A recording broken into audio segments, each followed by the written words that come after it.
Could I play for something to eat? The timid voice of a young girl cut through the hum of polished conversation inside the dazzling Aurora Grand Hotel, and instantly every head turned toward her. At the doorway stood Lila Carter, only 12, her wide eyes fixed on the shining grand piano glowing beneath the crystal lights, her second-hand clothes clashing against the gowns and tuxedos around her. Hugging a faded backpack as if it could shield her, she looked fragile and unshakable at the same time. "Where did she come from?" whispered a woman with silver curls, clutching her champagne. "Doesn't security see her?" And yet the irony was clear. The gala was raising money for disadvantaged children, while one of them now stood in their midst, unseen until this very moment. Lila had wandered past the entrance earlier that evening, and suddenly something inside urged her to step in. Helena Ashford, the elegant organizer, approached. At 45, she was polished, self-assured, the face of the city's elite. "Sweetheart," Helena said with a dismissive smile, "this isn't the place for you. There's a diner down the street where you can find food." "I just want to play," Lila replied, her voice stronger now. "One song, for a meal." Soft laughter rippled among the guests. "She thinks she can play," chuckled a man in a dark suit. "She probably doesn't even know where Middle C is." But Lila's gaze didn't falter. Her posture carried an unusual dignity, as if she held a secret the glittering crowd could never understand. From the far end of the hall, Professor Daniel Kwan, a celebrated pianist and judge, watched closely. He noticed how her eyes rested on the piano, not with curiosity, but with reverence, with recognition. "Helena," Daniel said quietly, "perhaps we should let her try. After all, isn't tonight about encouraging potential?" Helena's laugh rang sharp, like breaking glass. "Daniel, look at her.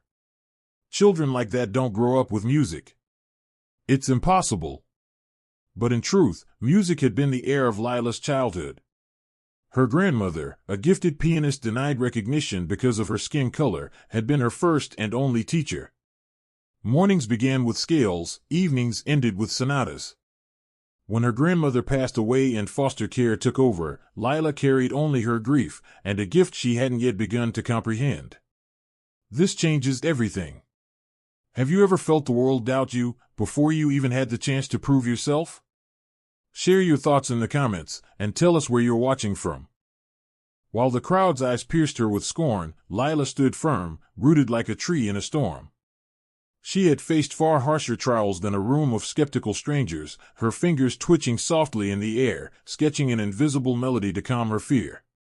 If this story of resilience and dignity speaks to you, make sure to subscribe and follow along, because what happens next will silence prejudice and remind us of the hidden strength found in unexpected places. Helena Ashford folded her arms, laughing with theatrical exaggeration, as if she had just witnessed the most absurd comedy. "Well then, darling," she said, her tone dripping with superiority, "if you are so insistent, let's set a little bargain." The guests leaned forward, eager for the cruelty of a spectacle. Helena relished the spotlight, flaunting her authority before the city's elite. "First condition," she declared, raising one manicured finger, "you will play only a single piece, and we shall decide which one. Second condition," she continued, pausing dramatically, "if you perform well, I will pay for a proper dinner. But if you fail, as you surely will, you will leave immediately and never again trouble respectable people." A murmur rose from the back. "How cruel," whispered an older woman, but her voice was drowned by approving chuckles. Lila's eyes stayed locked on the piano. Inside, memories flickered, her grandmother's voice echoing, "When others try to diminish you, let the music answer. Music doesn't lie, it knows no prejudice, "I accept," Lila said, her voice steady, cutting through the laughter like a clear bell. Professor Daniel Kwan watched intently. 3 decades of judging pianists had sharpened his instinct for artistry, and something in this child, her quiet intensity, her stance, lit a spark in him. "Excellent," Helena clapped, triumphant. "Now, the music."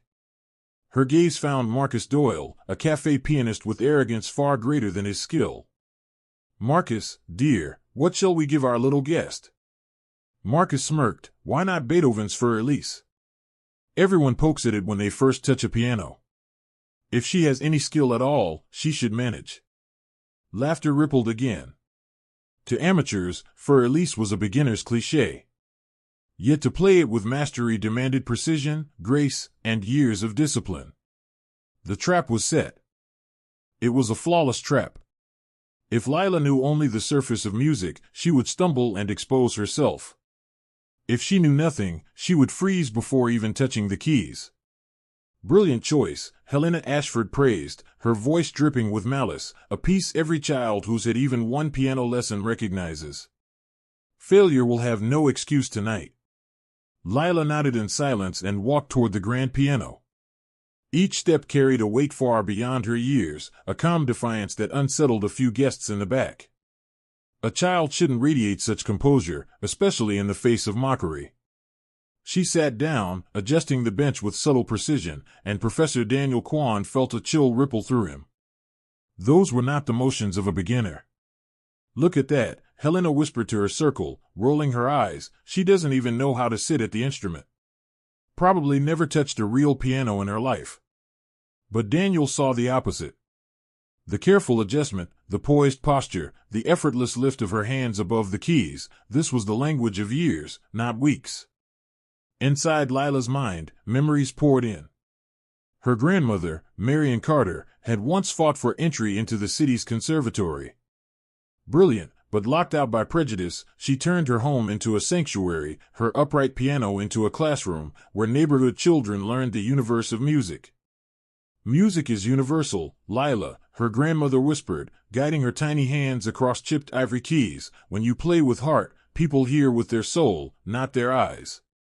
Countless hours at that upright had shaped her, teaching not only technique, but the spirit of sound itself. And though the piano was gone, her music lived on, tapped out on tabletops, imagined in the quiet of shelters, carried in the rhythm of her breath. We're waiting, Helena pressed, her nails tapping with impatience, or are you giving up before you begin? Lila inhaled deeply and placed her hands on the keys. The touch sent a jolt through her entire being. After months without a real instrument, feeling polished keys beneath her fingers was like reclaiming a missing piece of herself. Then, the very first note rang out, clear and crystalline, cutting through the hall with unexpected purity. Heads turned. It was not the clumsy sound they had mocked, but the confident voice of someone who knew the instrument intimately. Professor Kwan stepped closer, curiosity aflame. That single note carried mastery, flawless attack, balanced sustain, tone shaped with precision. The sound of devotion and years of discipline. These were the subtleties only years of dedication could refine. Coincidence, Helena muttered, though her voice no longer carried the same authority. Lila began the theme of Für Elise, and from the very first phrase, every sound seemed like a small miracle. No hesitation, no misplaced finger, the notes flowing effortlessly as if girl and instrument were bound together, two halves of the same soul. But it wasn't just perfection that stunned Professor Daniel Kwan. It was the depth of feeling, the way she shaped each phrase, the delicacy with which she sculpted silence as carefully as sound, the subtle control of dynamics that revealed far more than study. This was not a child imitating. This was the voice of an artist. The hall froze. Crystal glasses hovered midair, conversations dissolved, even the waiters halted in their tracks. All eyes locked on the fragile figure at the keys, weaving beauty too large for her small frame. Helena felt unease curling in her stomach. The spectacle she had staged for ridicule was twisting beyond her reach, beyond her power. What was meant as humiliation was becoming awe. As Lila surrendered to the music, a question lingered in every mind. Who was this child, and what truth hid in her song? When she reached the arpeggios, passages that defeated even advanced students, her hands glided with ease. Notes sparkled like falling water, each pause breathing with rare intelligence. Daniel's heart pounded. 40 years of listening had trained his instincts, but this defied logic. Her pedaling flawless, her control instinctive, as though she had spent a lifetime on concert stages. Impossible, he whispered, moving closer. The air shifted. Guests leaned forward in silence, the glittering ballroom transformed into a hushed concert hall. She must have copied it from a video online, Helena blurted, desperation cracking her voice. Children these days mimic whatever they find on the internet. But the words fell flat. Everyone could sense it. This was no mimicry. This was interpretation, alive with wisdom far too old for her age. Daniel had seen prodigies before, children racing through Mozart, teens attacking Rachmaninoff with flair. Yet rarely had he witnessed such union of mastery and emotion in someone so young, and in circumstances so improbable. Lila reached the soaring climax, the familiar melody returning with new strength after the storm of virtuosic runs. Her hands moved with ease born of countless hours, movements that could not be faked, only earned through devotion. Within each phrase, memories pulsed like a hidden river. She could almost hear her grandmother Marian's voice. Music isn't about pressing the right notes, my dear. It's about telling the story only you can tell. Marian Carter had been far more than a teacher. She was a pioneer, born in 1940, when black pianists were locked out of conservatories and concert halls. She refused to surrender, turning her modest home into a sanctuary where neighborhood children discovered that Beethoven and Chopin belonged to them as much as to anyone. The world will tell you certain things aren't meant for people like us, Marian would say, adjusting Lila's posture. But music has no color, no poverty, no walls. It speaks only truth. For 8 golden years, Lila absorbed not only scales and arpeggios, but a philosophy of sound. Chopin whispered longing, Beethoven thundered of struggle and triumph, Mozart shimmered with crystal joy. Within that language she found her own voice, just as worthy, just as real. When Marian died suddenly, Lila lost more than her grandmother. She lost her anchor. The foster system tore her from the piano, from everything that gave rhythm to her world. For 4 years she carried music only in her mind, her fingers dancing on imaginary keys in lonely shelters. And now, in the glowing ballroom of the Aurora Grand Hotel, it all returned. Every lesson, every correction, every word of encouragement lived again through her fingertips, as though no time had passed. Professor Daniel Kwan watched in awe as Lila shaped the coda. She began in hushed pianissimo, swelling into a majestic forte, then fading into the delicate whisper of the opening. Such mastery of contrast, such control of tone, this was the artistry of someone who had lived a lifetime with music, not a child of 12. Tell me you're hearing this too, he whispered to a colleague beside him, a university piano professor. This isn't just talent. This child is a phenomenon. Helena Ashford felt the ground slip beneath her polished heels. The trap she had staged to disgrace a vulnerable girl had reversed. Instead of confirming her prejudice, Lila was forcing the entire hall to confront their beliefs about privilege, race, and worth. It must be a trick, Helena hissed, her voice trembling now, desperate for control. No one learns to play like that out of nowhere. She must have had expensive lessons somewhere, Helena muttered, though even she knew her words rang hollow. What stood before her was not the product of money or privilege. The child at the piano was playing with something no wealth could buy, soul, memory, and a depth born of hardship and hope. Lila struck the final chords of Fur Elise with such tenderness that several guests held their breath. As the echoes faded, she let her hands hover, unwilling to break the invisible thread binding her to the instrument. Then slowly, she turned to face the room. The timid girl who had asked for food was gone. In her place sat a young artist who had claimed her space in the world with the universal language of music. Professor Daniel Kwan was the first to move, his palms meeting in measured applause that rumbled like distant thunder. Others followed, hesitant at first, then with rising force, until the Aurora Grand vibrated with honest, astonished acclaim. Helena scanned the room in panic. The spectacle she had engineered to ridicule a child had collapsed into its opposite. And worse, she saw it in their eyes, the unspoken question, if we were wrong about this girl, what else have we been wrong about? Lila sat calmly, letting the applause wash over her like long-awaited rain. Behind her gaze flickered not arrogance, but the dawning realization of her own power. She had proven a truth tonight, and it was only the beginning. Daniel stepped forward, his expression a mix of reverence and intrigue. Child, he asked softly, may I know, where did you study? Your teacher must be extraordinary. Lila met his eyes, and for a moment the pain of the last 4 years flickered across her face. My grandmother taught me, she said simply. She told me music was the one thing no one could ever take away. The word struck Daniel like lightning. Not an academy, not wealth, not prestige, just a grandmother's love and guidance. A gift nurtured in a modest home, not an elite institution.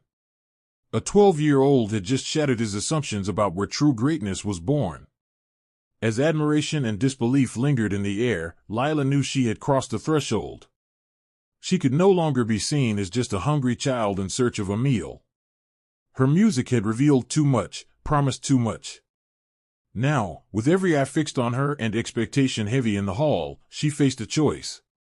Step back into anonymity, or show them what a so-called worthless child could do when generations of silenced dreams found their voice through her soul.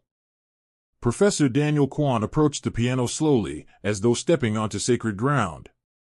Young lady, he said, his voice trembling, I must ask you something important. What is your full name? Lila Carter, she answered calmly, her composure unshaken. The name struck him like thunder. His eyes widened, his breath caught. Carter. Marion Carter. Are you Marion's granddaughter? Lila nodded, and Daniel covered his face with both hands. Good heavens, he whispered. Marion Carter was one of the greatest pianists this nation ever produced. She should have performed in the finest concert halls of the world. His voice cracked, grief and injustice heavy in the air. Helena frowned, unease creeping in.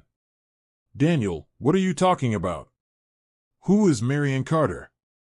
He turned toward her, disbelief and disdain etched in his face. Helena, Marion Carter was a legend. A virtuoso barred from conservatories and concert stages because of her skin color. She became one of the most revered private teachers in the country, shaping countless professional artists. Anyone who truly knows music knows her name. A ripple spread through the crowd. Murmurs, nods, whispers of her reputation, the teacher who could turn determination into brilliance. But that was decades ago, Helena protested weakly. Even if that's true, it doesn't change the fact this child is a vagrant barging into a private event. Then Lila rose from the bench. For the first time that night she shed every trace of submissiveness. She stood with unshakable dignity, and more than one guest stepped back, unsettled by her sudden authority. Miss Ashford, Lila said firmly, her voice carrying through the hall, you are right about one thing. I don't belong here tonight. She paused, letting silence command the room. I should be in Vienna, preparing for a recital next week. A heavy stillness fell over the gathering. My name is Lila Carter, she continued. I am the youngest pianist ever admitted to the International Young Artists Conservatory. I am also the reigning national champion in classical piano for under 15 performers. She let the words linger, sinking deep into the stunned audience. The reason I came here tonight was not because I needed food or charity.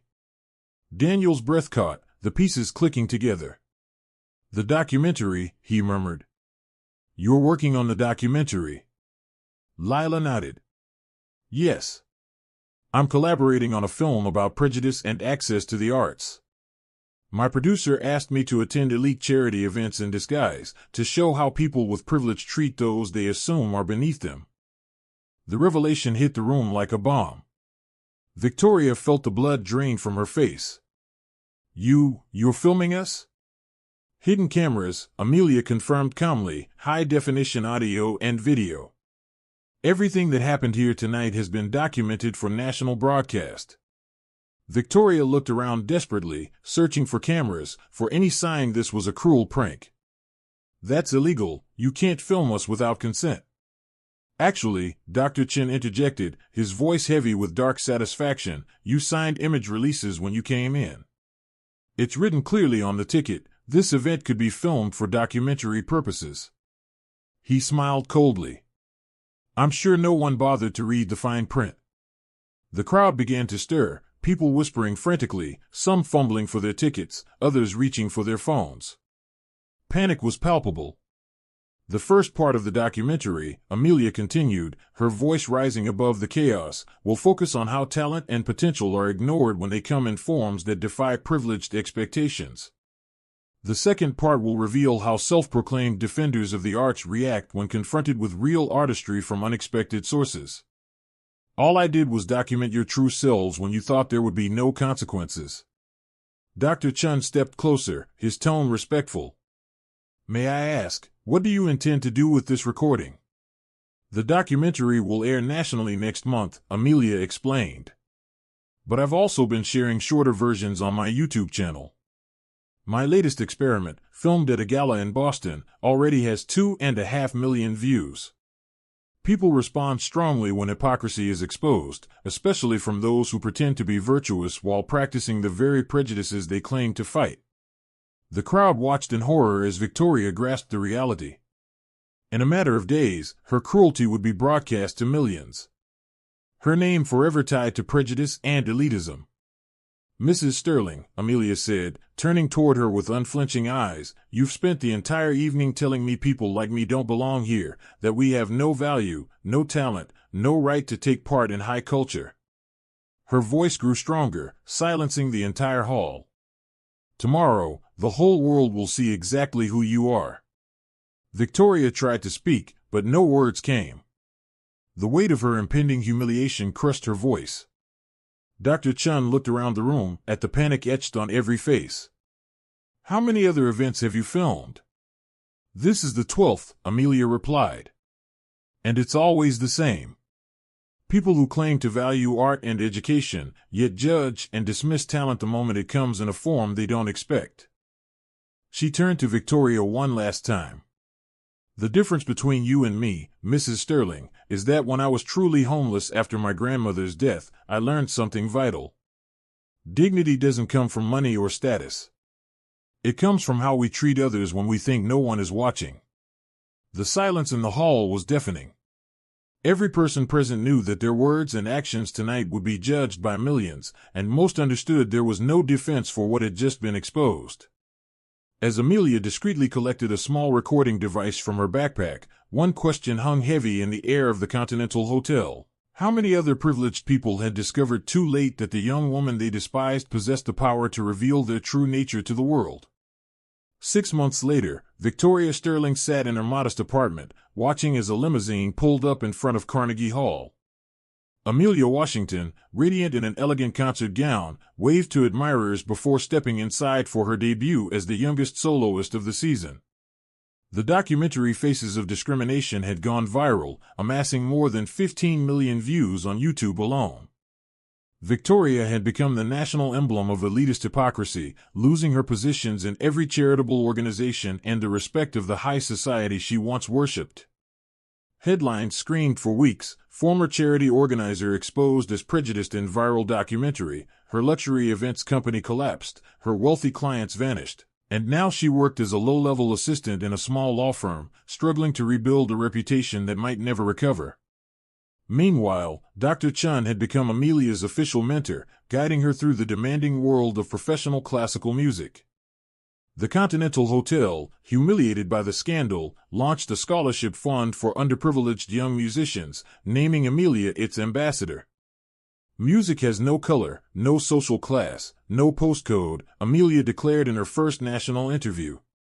It only knows truth and passion. And when you have both, no barrier can stop you.